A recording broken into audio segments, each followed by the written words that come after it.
Et tout de suite, on va retrouver Jean-Sébastien Fernandez pour l'actualité sportive.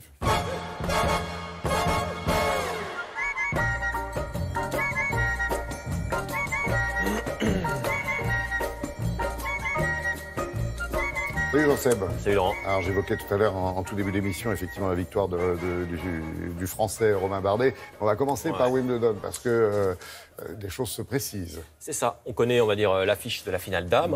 Elle opposera l'américaine Venus Williams à l'espagnol Muguruza, Garbine Muguruza. Alors ce sera samedi après-midi à Londres. Franchement, avantage à l'américaine qui a déjà remporté, Laurent, 5 fois le tournoi de Wimbledon. Alors on va voir comment elles se sont qualifiées justement. Venus Williams qui n'a pas trop souffert elle pour se qualifier en finale face à la Britannique Johanna Konta. Konta chez elle.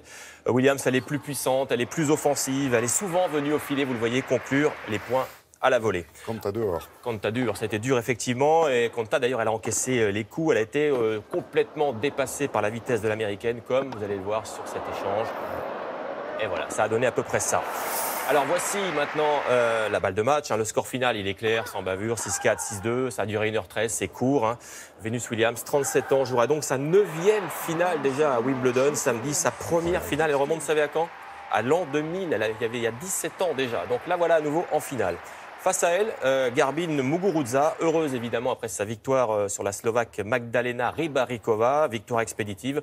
L'Espagnole, elle avait gagné Roland-Garros en 2016. Elle a balayé donc son adversaire hier en un peu plus d'une heure, elle aussi avec autorité.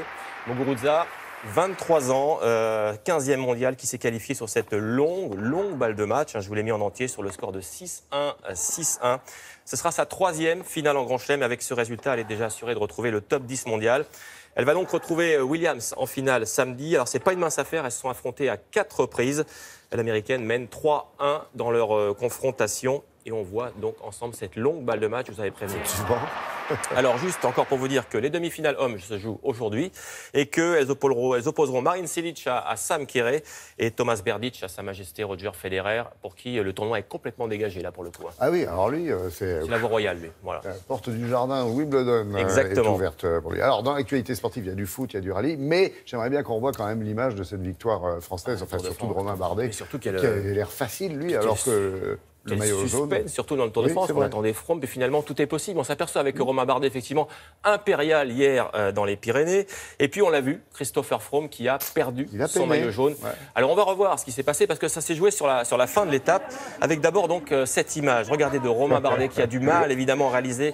Il savoure son exploit. Le Français de l'équipe AG2R qui a attaqué à précisément 150 mètres de l'arrivée à Peyregudes avec l'Italien Fabio Aru. Une attaque imparable qui laisse cet homme-là, Christopher Froome, sur place. Le maillot jaune qui est scotché. Bardet, lui, va résister à Aru. Et il va donc remporter cette 13e étape dans les Pyrénées. Et du coup, on l'a dit, Laurent, il y a du changement en tête du classement général. C'est lui, donc Fabio Aru, qui est donc en jaune, 6 secondes devant Froome, 25 devant Bardet. Tout est possible dans ce tour. Voilà un petit trio de tête où tout est possible. Aujourd'hui, 13e étape entre Saint-Giron et Foix, une étape très courte, 100 km pour ce 14 juillet. Oui, avec des murs. Exactement, il y a 3 cols, jour de fête nationale, beaucoup de monde sur les routes et puis il faudra moins de 3 heures aux coureurs pour aller à Foix.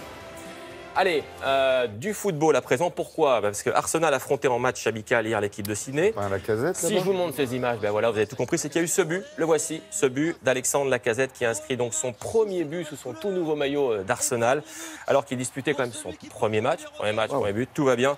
Donc pour l'ancien Lyonnais, toujours aussi adroit, regardez devant le but. Il n'a pas perdu son sens du but, Lacazette.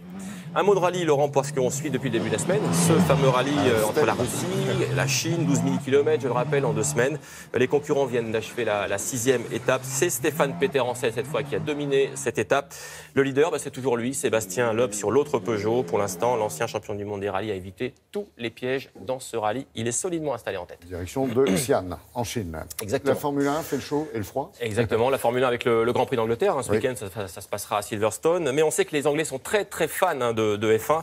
La preuve avec ce roadshow, c'était dans les rues de Londres. On va voir ça en images. Voilà, ils étaient des milliers donc pour cette grande première dans les rues de la capitale britannique avec des F1. Regardez ça, qui ont roulé au cœur même de Londres sur un circuit évidemment improvisé.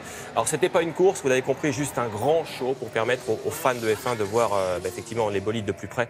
Immense succès populaire hier. Et puis cette dernière image, eux aussi ont fait le show. À gauche, il y a Floyd Mayweather, c'est le multiple champion du monde de boxe. À droite, Conor McGregor, c'est la star du MMA, les arts martiaux mixtes. Alors ils se sont copieusement insulté pendant de longues minutes lors d'une conférence de presse. Pourquoi ce face-à-face? Eh bien parce que ces deux-là, ils vont s'affronter le 26 août prochain, ce sera à Las Vegas, un combat atypique. Alors ce sont les règles de la boxe qui prévaudront. McGregor ne pourra pas utiliser ni ses jambes, ni ses genoux. Pariez sur qui, vous? Compliqué. McGregor. Ouais, je crois, c'est compliqué. Je pense quand même. 26 août prochain à Las Vegas. Merci Jean-Sébastien.